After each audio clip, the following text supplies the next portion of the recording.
Muito bom dia, boa tarde, boa noite a quem está nos assistindo. A gente está aqui na União Brasileira de Escritores, e hoje a gente vai falar sobre o livro Áurea. É um livro escrito em conjunto pela Áurea e pela Paula Macedo, que estão aqui com a gente. Agradeço a Áurea, agradeço a Paula por essa presença aqui, por estarem presentes nessa terça literária da União Brasileira de Escritores. E eu queria apresentar o livro para vocês, esse livro aqui, que é um livro comovente, né, escrito em conjunto pela Áurea Pereira Stubble, desculpa a minha pronúncia, Áurea, tenho certeza que não foi a correta, e a Paula Macedo Vaz, né? Eu queria começar perguntando, eu tenho várias perguntas, a gente tem um pouco mais de meia hora aqui, mas quando eu li a introdução do livro, o próprio Alexandre fala que é uma ficção compartilhada, né? Eu achei muito interessante esse termo. Eu queria que vocês duas comentassem um pouco sobre como foi construir, quanto tempo durou, falar um pouco sobre o processo de escrever esse livro a duas mãos aqui. Pode dizer, pode iniciar. Não, você não quer começar? Então, tudo bem. Vai lá. Foi através de muito tempo que eu tenho vontade de escrever esse livro. Então, a Paula me apoiou. Eu sempre quis, mas não sabia por onde começar. E como ela é minha escritora, ela é escritora e eu vivi muito tempo com ela, 17 anos convivendo, e ela sempre escutava as minhas histórias, então eu acho que ela achou interessante. Ela foi trabalhando isso na mente, né? E depois quis colocar, escrever, me perguntou, Aura, o que você acha da ideia? Eu já tinha vontade, já abracei, né? Aí surgiu. E demorou muito tempo para vocês escreverem? Quer dizer, foi um processo que eu entendi que foi se maturando, né, na cabeça de vocês duas. Mas a partir do momento que vocês começaram a escrever até publicar o livro, quanto tempo mais ou menos demorou? Posso começar? Pode. Eu acho que o processo demorou mais ou menos uns 2 anos. Eu acho que começou no início da pandemia, que foi o tempo que a gente realmente, quando a gente teve tempo, digamos assim, para parar, né? Porque nós somos duas andarilhas que estamos sempre correndo pelo mundo, então foi uma hora que teve um lugar, né? Um lugar de segurança, um lugar de criatividade, né? E que deu tempo para a gente olhar mais para o passado e menos para as questões urgentes do presente. E nessa época, a Áurea começou a me contar ainda as histórias. E foi quando eu falei para ela: Nossa, Áurea, a sua vida dá um filme. E nisso ela me contou esse desejo dela de fazer um livro, e como ela colocou, esse já é meu, mais o nosso primeiro livro, mais o meu terceiro livro. Surgiu essa ideia da gente realmente concretizar e fazer um livro. Então, o que a gente fez, a gente conversou muito para achar o tom exato, o lugar que as duas se sentissem bem nesse livro. E aqui é um livro que é o resultado, o Alexandre colocou e eu coloco sempre, né, que é um sonho em conjunto, é uma ficção compartilhada, porque ele nasce de uma não dualidade, digamos assim, entre a oralidade e a escrita. Então, o processo foi de muita conversa, de muita fala, de muita troca, e a escrita foi feita também através das lentes, das coisas que a aula me contava, então já é um processo seletivo, né, de subjetividade, de memória, e também o que ficou também preso em mim e que eu passei também junto com ela nessa construção para o papel, com as minhas lentes, do meu lugar do mundo. Então, por isso que eu falo que isso é um resultado de uma ficção compartilhada, que é isso que é uma coisa, é um livro baseado em fatos reais, é tudo baseado na vida da Áurea, mas com essas múltiplas lentes, né, que nos permitiu criar um novo, né? É um trabalho conjunto, não é só uma perspectiva, mas são duas perspectivas que culminaram nesses escritos. E juntar essas duas lentes, né, juntar essas duas visões, que aliás você está falando, eu não tinha me tocado disso, me tocado, mas eu acho que dá um filme muito bom, né, porque você Sim, consegue enxergar isso de uma maneira muito clara, todas as ações, e tem muita dinâmica. A sua vida, né, Áurea, é uma vida muito dinâmica, é uma coisa que você olha assim, puxa, como que essa mulher passou por tudo isso e está passando, né? E uma vida muito inspiradora, né?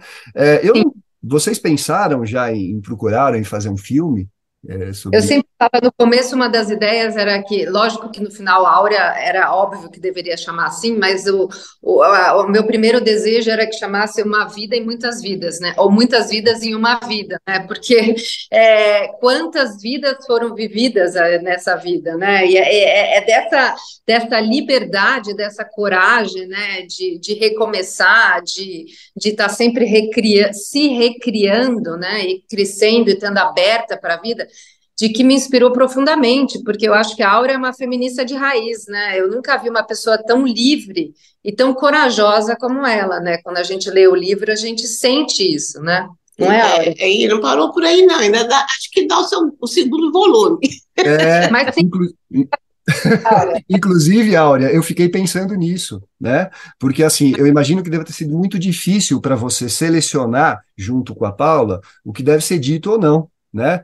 E eu tive a impressão que foi só um recorte em todo o seu, foi só um recorte da sua vida, um pequeno recorte. Quer dizer, tem muito mais a se explorar, né? Tem muito mais. Eu acho que cada tempinho que passa, eu me relembro de alguma coisa que me aconteceu, aí eu vejo que isso ainda dá alguma coisa para falar. Eu sempre comento isso com Paula, que deveríamos, né, pensar mais um pouquinho. Eu acho que eu vou fazer primeiro uma análise e depois eu vou Você faz uma análise objetiva e talvez uma psicanálise, né? Para entender o que você. Porque, de repente, essa questão da memória, ela é sempre seletiva, né? Mas a gente está conversando, de repente a gente se lembra de alguma coisa que por algum motivo ficou recalcada e surge. E eu acho que é aí que fica legal você colocar num livro ou num filme, né? Mas eu achei muito legal você colocar isso sobre um recorte, porque realmente são recortes, né? Ele é cronológico, mas ele é cronológico, podendo ser. Você também pode ler o livro como contos, né? Ele, na verdade, a gente chama de romance, Verdade. mas porque ele tem partes que são ficcionais, baseados em fatos reais. Mas eu acho que são esses, são recortes, né? Recortes da vida dela que per se, por si mesmo, se sustentam, né? Então você pode ler um capítulo e falar, nossa, que máximo esse capítulo, porque ali também já tem tanta informação, né? Como o do Garimpo, como vários outros que você pode mencionar. Mas eu acho que sim, né, Hora? A gente ainda vai fazer um filme, né? claro, E mais um livro. E seria um filme muito bonito, viu? Agora, eu anotei aqui, eu queria falar de algumas coisas que me chamaram muito a atenção e me deixaram muito comovido ao ler o livro. Eu estou com ele fresquinho na cabeça, que eu faço questão de ler sempre um pouco antes para ficar vivo na memória, né? E uma das coisas que me chamou a atenção é quando você descobriu, Áurea, né, que você é negra aos 10 anos de idade, né? Naquela situação em que você foi, né? Foi para uma festa, e aí o seu tio, se não me engano, seu tio Jesus, fez uma intervenção e você ficou com uma sensação de vitória e de revolta ao mesmo tempo. Ao mesmo isso. tempo, né? Como que foi isso? Fala um pouco sobre isso para a gente aqui. Por falta da aceitação, mas a vitória foi bem maior, né? Porque naquela época era bem difícil de se conseguir isso, mas pelo fato do meu tio já ter uma posição e saber de todas as leis, de todos os meus direitos, né? Como ser humano, não como minha pessoa, mas aí ele lutou por isso. Ele sempre lutava, porque ele tinha a pele clara, mas ele é descendente de negro, né? E Uhum. ele já estava bem assim, fixado no que acontecia em volta dele. Então, aí ele correu atrás mesmo. É. E Inclusive, assim, um vídeo que eu fiquei super revoltada, por causa que umas meninas todas receberam uma medalha e uma única menina negra, a instrutora dela não colocou a medalha. Aquilo é racismo, não adianta. Aí eu fiquei sentindo, meu Deus do céu, foi o que eu senti na época que tinha 10 anos. Foi uhum. a minha...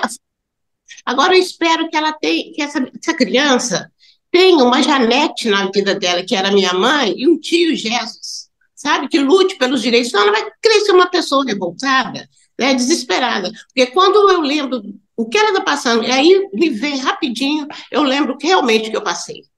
E eu acho que precisa de mais áureas também, porque agora, quando você escreveu esse livro, junto com a Paula, né, E você se tornou um exemplo para outras meninas, outras mulheres, outras pessoas, e que não sejam só negros, né? Eu estava me lembrando, né, de outras pessoas que estejam numa situação. Eu, por exemplo, eu morei fora, no Ceará, não foi uma coisa muito tão drástica, né?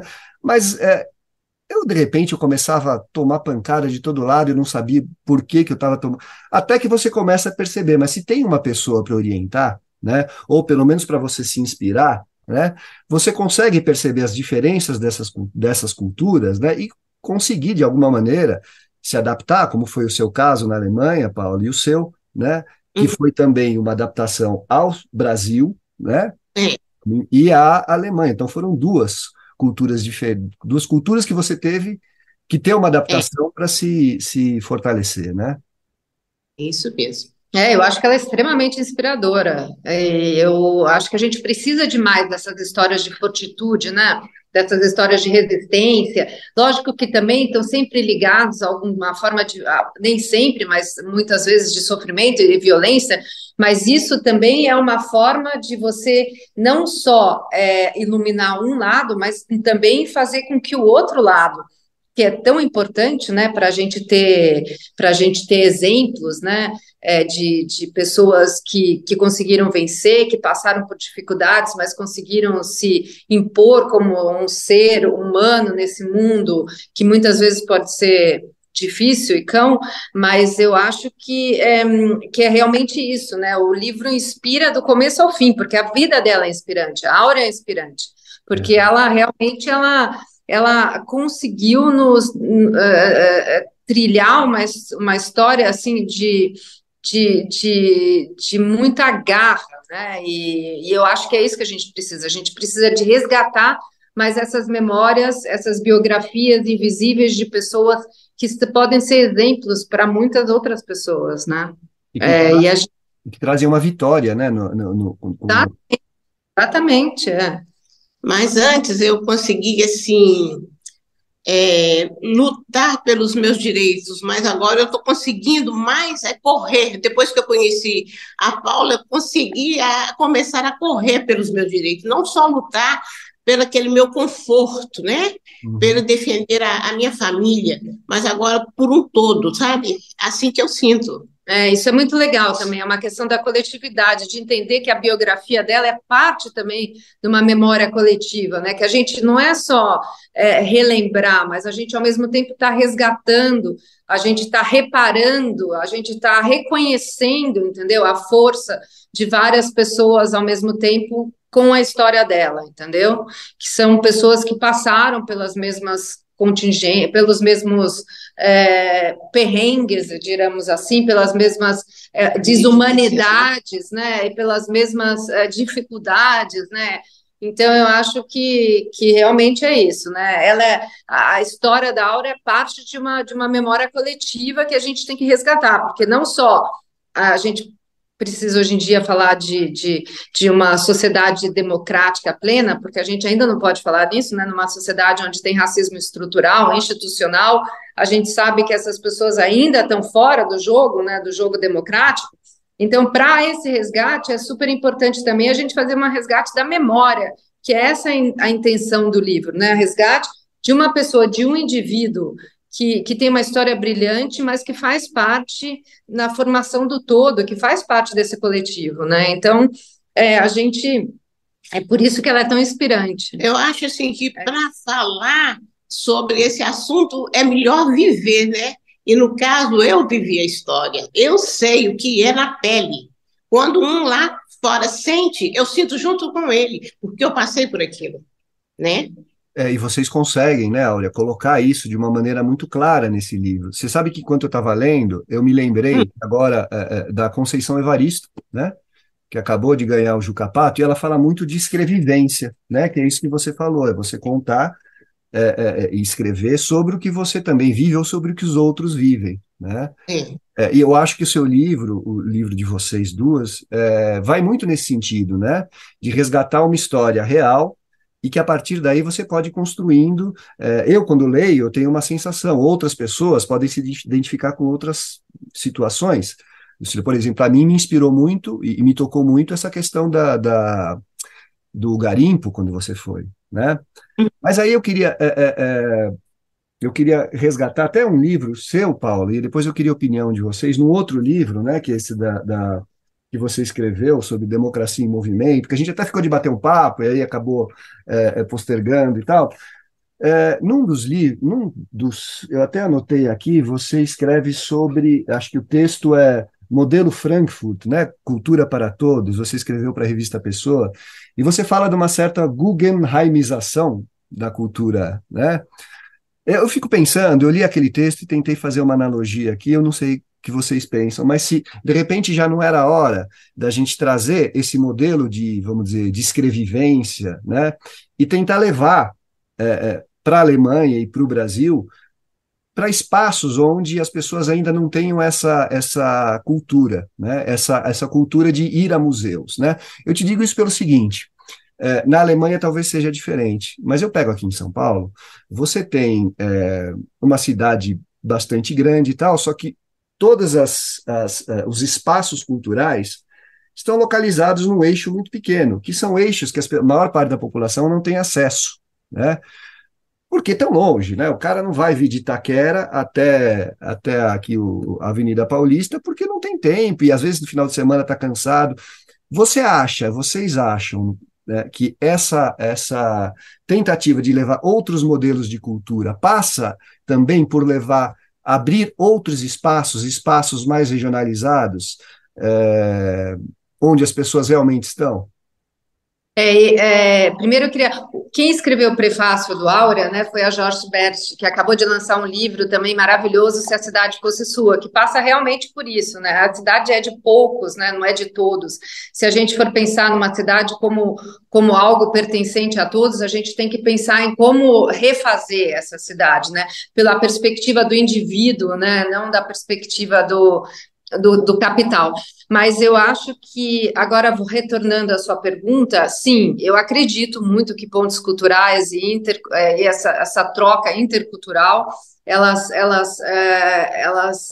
abrem portas, né? Abrem portas de pensamento, abrem portas de diálogo, e eu acho que é realmente isso. Quando a gente fala cultura para todos, a proposta do Hilmar Hoffmann, na época, que foi o secretário de Cultura que desenvolveu isso, que era na época do Willy Brandt como presidente da Alemanha, e que na sua fala, quando assumiu o posto, falou: a gente precisa ousar mais democracia, que então esse secretário de Cultura aqui nos anos 70 e na Alemanha acabou declinando exatamente dessa forma. Quer dizer, cultura para todos significa não só dar acesso a todas as pessoas que pertencem a uma sociedade, aquelas instituições de alta cultura, mas fazer com que a baixa cultura também tenha seus espaços e também esteja no mesmo patamar. Quer dizer, a gente vai igualar todas as tipos de cultura, né? Então, assim, desde a cultura popular até a cultura mais clássica, a gente precisa ter essa oferta e abrir esses espaços onde isso é oferecido para todo mundo, porque esses espaços são espaços de diálogos, né? De negociação. Cada um vai entrar com a sua narrativa, com a sua forma de ver o mundo, e são nesses encontros que a gente recria o mundo, né? E que cria uma sociedade que seja mais inclusiva, mais justa para todos, né? Então, eu acho que sim, né, a gente precisa criar mais espaços culturais que sejam mais democráticos, a gente, sim, precisa, tanto do lado da oferta quanto da demanda, aumentar, né, a pluralidade, a diversidade, né, dessas ofertas. Desculpa, olha, que eu estava aqui tão animada. Não, estou empolgada, não, mas tudo bem. Ela, se não dizer plim, ela não para. Mas quando eu me envolvo, por isso que eu me tiro de campo. Não, mas eu acho, apesar que aqui eles dão assim, muita, né? É bem amplo, né? A gente tem essa condição de ver, de assistir coisas culturais bem mais do que aí no Brasil, né? Uhum. Que aí no Brasil eu vivi 42 anos, eu fui ao teatro 2 vezes. Aqui eu vou ao teatro uma vez por semana, não tem nada a ver, né? Aí é mais difícil. E quando você... Né? Então, se torna difícil. Porque é muito concentrado, né? Agora, eu acho que o livro, ele tem um papel diferente, né? Porque eu acho que ele precisa ser melhor distribuído, né? Uhum. Porque uma história dessa, de alguma maneira, ela precisa chegar em todas as regiões da cidade, né? Sim, Existem formas disso chegar, né, através dessas bibliotecas. Por exemplo, me ocorre agora, tem a Biblion, né? Você deixa o seu livro disponível, qualquer um que pode entrar lá, pode ler, e a pessoa tem uma biblioteca online, você aluga o livro por tantos dias, isso dá para fazer, né? Eu acho que essa sua história é super, e aí vai depender de vocês e da editora disponibilizarem. Eu já coloquei meus livros lá também, né? Mas é, acho que é importante isso. leituras, né? A gente, assim, eu acho que essa é uma forma de divulgação também, que a leitura não está só concentrada em algumas livrarias ou em alguns ambientes mais elitistas, mas eles também vão para muitos lugares e muitas cidades, né? A política demográfica aqui também é um pouco diferente na Alemanha, então tem vários vilarejos ou cidades pequenas que também a livraria tem um papel fundamental, e essas leituras aqui são muito em voga, né? Se faz muito mais do que se faz no Brasil. Eu acho que essa é uma forma também, mas eu concordo que temos aqui também estantes no meio da rua que as pessoas colocam livros que você pode ir lá emprestar os livros e devolver. Então tem essa também questão de você sempre estar trocando livros, não precisa estar comprando sempre, que é um formato também muito legal aqui na cidade. Mas eu acho que também essa daí seria uma possibilidade da gente ter que conversar com a editora, óbvio que a gente não pode resolver isso sozinho, né, Uhum. Áurea? Mas também de abrir, né, para essas plataformas digitais. Exato. Ramificar em outros lugares, eu acho que seria o ideal, né? Seria ótimo, né? Uhum. Depois é super fácil. O Alexandre topou fazer isso com o meu livro, é super tranquilo. Depois eu posso até, enfim, se vocês quiserem, posso passar o contato para vocês, mas enfim. Áurea, eu queria falar agora sobre essas suas conversas com as entidades, que eu achei tão comovente também, né? Você é uma guerreira, e quando a coisa aperta, você conversa com as Bom, entidades, né? eu chamo eles, são vários guias, né, espirituais, mas eu chamo todos eles de fofinho, né? Porque assim é mais carinhoso, é mais fácil ele prestar mais atenção, né? No que eu estou querendo. E é bom tratar bem, né? Né? Mal não faço. É. Então, a mamãe tinha vários guias, eu conversava com vários, e esse Viludo, ele nas vidas antepassadas, ele era um advogado. Então, ele era assim, uma pessoa muito querida, muito silenciosa, muito cultural. Então, quando eu me senti desesperada que não ia poder continuar os meus estudos, ele falou: não se preocupe, eu vou te ajudar, não se preocupe. Ele incorporava em minha mãe e ele me ajudava, ele sempre me ajudou. E também a minha mãe tinha um outro que ajudava muito a ela, que tanto que nós ficamos um determinado tempo sem ter onde ficar, né? Na boleia do carro do meu pai, num depósito de garrafas, e eles falaram com a minha mãe. Eu era pequena e ainda lembro, eles falaram: nós vamos conseguir um lugar para você colocar essas crianças. E realmente surgiu esse lugar e nós fomos para lá. Então eu confio muito no que eles dizem, sabe? E inclusive, eles me disseram: você pode começar a escrever esse livro, mas ele só vai dar resultado no mês de setembro. Você tá Foi. brincando. Não estou brincando, é verdade. Eu falei com Paula, só no mês de setembro que vai dar resultado. E aconteceu depois de 2 anos, né? Passou o setembrozinho assim, e aí chegou o outro ano e foi o mês de setembro. Mas eu já sabia que no mês de setembro ia acontecer, porque é aquela coisa de acreditar que isso vai acontecer, sabe? Aquela garra. Eu sempre sabia que lá do Brasil eu iria sair, não sei para onde, para os Estados Unidos, mas era um país que iria me respeitar, que iria me aceitar. E eu corri atrás, e foi o que aconteceu. Estou aqui. E assim, né? Esse tipo de fala sua é bastante inspirador, porque eu acho que pega muito mais quem está no Brasil, porque talvez na Alemanha a cultura seja um pouco diferente. Não sei se as pessoas deve ter essas questões culturais e tal, mas talvez não com relação a entidades, né? Agora, eu queria depois falar, eu sei que a gente está com um tempo meio restrito aqui, mas por causa de vocês. Por mim, não, essa conversa está deliciosa e eu continuaria, né? Mas eu queria falar mais de duas coisas. Depois do garimpo, mas me chamou a atenção, Áurea, e aí uma coisa que você coloca, deixa eu até anotei aqui, você diz em algum momento uma frase do Goethe que te inspirou bastante, né? Uhum. Aqui me sinto alguém, aqui posso ser e estar, né? Quer dizer, você conquistou o seu tempo e você conquistou o seu espaço na Foi. Alemanha, né?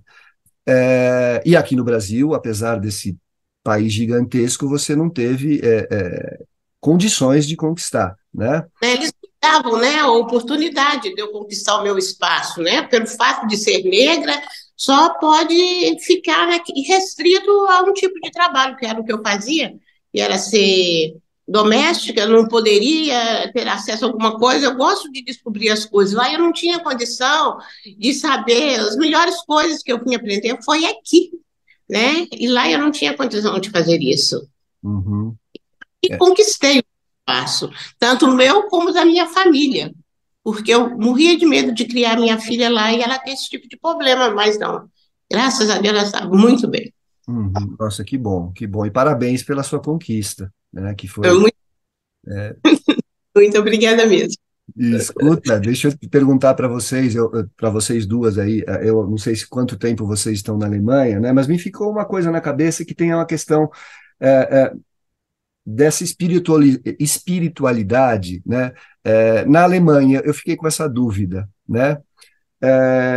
Tem um misticismo, quer dizer, o misticismo não estou dizendo que é fora da realidade, né? O misticismo é real também, né? E, aliás, eu acho que cada vez que você se defronta com a sua subjetividade, isso se torna cada vez mais real, né? Mas ele se Uhum. manifesta de maneiras diferentes no Brasil e na Alemanha, né? Como que é esse misticismo na Alemanha?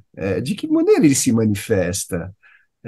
Vocês... Eles conversam muito pouco, eu acho. Eu acho que a sociedade alemã ela é dividida muito mais drasticamente entre evangélicos, né, ou luteranos e católicos. E é uma briga assim centenária, né, que já dividiu famílias e regiões. Então, assim, é, quando eu cheguei aqui na Alemanha, uma peculiaridade é que, apesar de ser um estado secular, você tem imposto da igreja, você paga um percentual anual para a igreja que você faz parte. Então, quando você chega na Alemanha, mesmo você sendo estrangeiro morando aqui, você tem que fazer uma opção, você tem que colocar se você pertence à igreja evangélica, luterana ou à católica. E se você faz um X ali no determinado espaço, você tem que contribuir para o fisco e esse dinheiro vai para essas igrejas para elas poderem manter as suas instituições e fazerem os trabalhos também sociais elas fazem e tal. Então, assim, foi um choque vindo de um Brasil, né, que você, claro, um país extremamente católico, que foi modificando um pouco o seu perfil, que tem todas essas religiões de matriz africana, mas que há uma certa convivialidade, né, uma questão de que você é como a mãe da Áurea, né, a gente acredita um pouco em tudo, entra a superstição na história, tem um pouco de magia, e lógico que tem sempre as pessoas mais ortodoxas, mas há uma certa miscigenação, mistura, né, entre as diferentes religiões.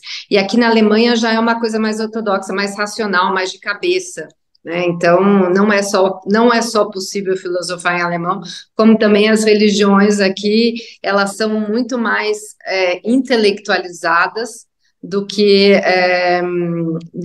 experimentadas, eu Uhum. diria. Tá. Mas o brasileiro é cheio de jeitinho, tem jeito para tudo, né? A gente traz de lá e aí um começa a distribuir para os outros.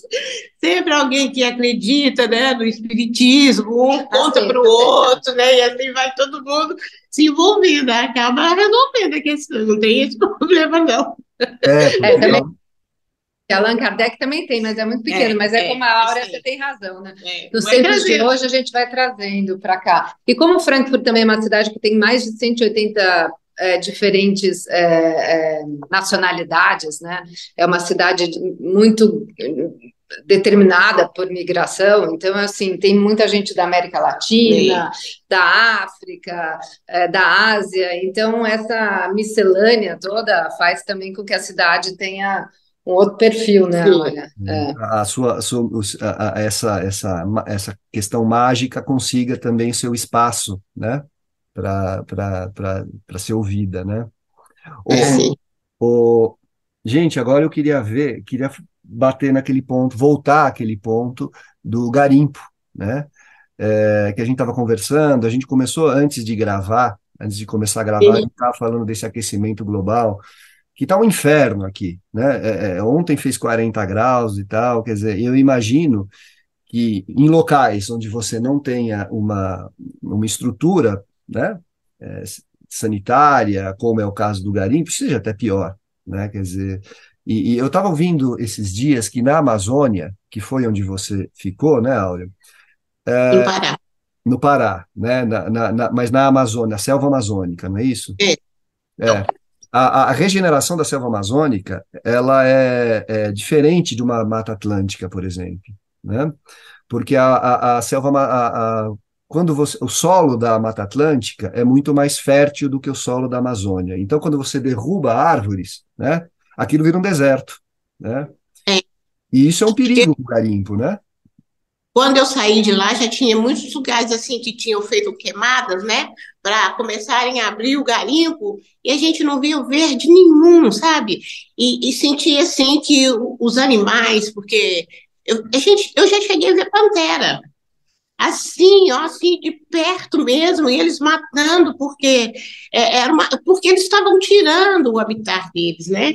Então, eles iam chegando mais para o lugar, né, que tinha mais pessoas, onde ia chegando que tinha o verde, onde o garimpo que eu fiquei, só desciam os aviões, desciam, então só tinha aquela trilha, né, como se fosse uma trilha, um lugarzinho que eles abriram para os aviões no meio da descer, mata, né? no meio da mata. E, às vezes, a gente chegava a ver os animais passando.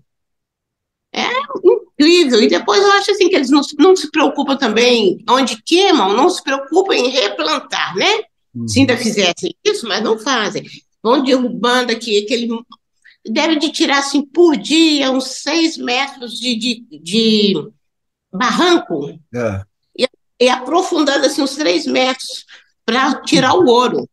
E Por tira, dia. no mínimo, eles É como tiram, se ia comendo, né, Áurea? vai tirando. Então, essa terra que eles tiram, que virou a Lagrésia, que é difícil até da gente andar sozinha, porque a gente pode ficar ali. É como aquele sumidor, aquela Areia é movediça, areia né? movediça.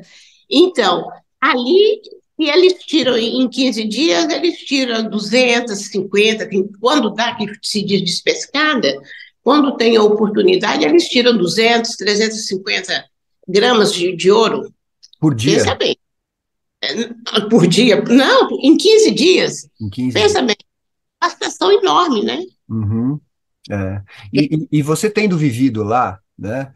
Como- De mercúrio, né, É de Áurea? mercúrio, é porque para tirar o ouro, você não deu o ouro assim, para queimar você tem que colocar nesse mercúrio, né, o azogue, para depois virar o ouro, porque fora disso não sabe. Então tem que queimar aquele tanto que foi despescado que eles colocam no carpete, para tirar aquilo ali, para depois queimar, para descobrir onde está o E ouro. daí fica todo esse mercúrio misturado nesse resto de Continua aqui, terra, que fica aquela. e solta nos rios, né? A água, né? E mata, Aí, né? E mata peixe, mata bicho, mata tudo, né? A gente, né? Porque os povos originários vivem desses rios e desses peixes, né? Então mata muito, né? Mas exatamente, mata tudo, né? E quando não tem, os povos originários vão para as cidades, né? E não sabem conviver nas cidades, porque não, no ambiente deles o índice de suicídio cresce muito, não é isso? É porque o que a área colocou, eles não são aceitos, né? Não Porque o são racismo aceitos. é muito grande, né? Eles Então, tiram ele do lugar dele, do habitat deles e jogam ele para fora. Ele vai tentar sobreviver, e eles não aceitam ele só, né?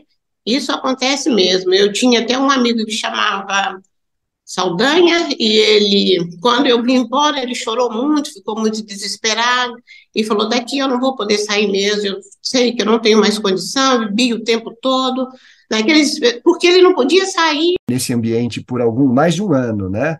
O que Uhum. você acha que poderia ser feito para que essa situação não se alastrasse? Não sei se diminuísse, mas para que isso não se alastrasse. Você Eu tem acho, alguma ideia do que é possível? eu acho que isso aí não caberia a mim a sugerir, mas eu acho que isso deveria os governos pararem com isso, que eu acho que isso é uma ambição enorme. Eles vão tentando, estão destruindo a terra, tentando tirar uma coisa que já não tem mais o que tirar, Uhum. sabe? É, Se você é, chegar, você vai ver os buracos que tem, é de 6, é de 7 metros de profundidade, não tem mais o que tirar, mas eles querem tentar, é o egoísmo humano que está acabando com. você sabe que a gente entrevistou numa terça literária, uma Hum. escritora que ela falava sobre isso, né? Ela falou que enquanto existe ouro, vai existir desmatamento, né? Então, é essa ambição aí que realmente está acabando. E alguma coisa precisa ser feita, né? O que a gente ainda não sabe, mas Se os governantes não pararem com isso, eu acho que não vai ter solução. Vai destruir tudo e vai acontecer o que está realmente acontecendo, né? é, Está tudo de abaixo. é. Não vai ter meio. Mas, gente, olha, é um prazer falar com vocês aqui, né? o prazer é todo nosso. Foi, nossa. Imagina, eu agradeço, vocês duas são muito simpáticas. Laura, você é uma mulher inspiradora, né? Você pode ter certeza que para onde eu for, eu vou. Você venha mais para o Brasil e nos avise, porque aí a gente vai se encontrar pessoalmente. Você, no lançamento do livro da Paula e seu, eu estava no instituto, mas tinha muita gente, a gente nem conseguiu conversar. Eu espero que numa próxima oportunidade a gente consiga, se encontrar e de repente tomar uma cerveja, que eu sei que você gosta, que eu vi aqui no livro, né? A Paula também. Eu não acredito que eu gosto. Eu Não, gosto, e tá certa, viu? tá bom. E Eu aí irei. e eu agradeço a vocês duas. Deixa eu só mostrar mais uma vez a capa do livro, para que as pessoas possam ver. É Áurea, da Áurea Pereira Stebel e Paula Macedo Vaz. Sim. Tá? Gente, muito obrigado. Eu vou parar a gravação agora e muito obrigado a todos os internautas que assistem à Terça Literária.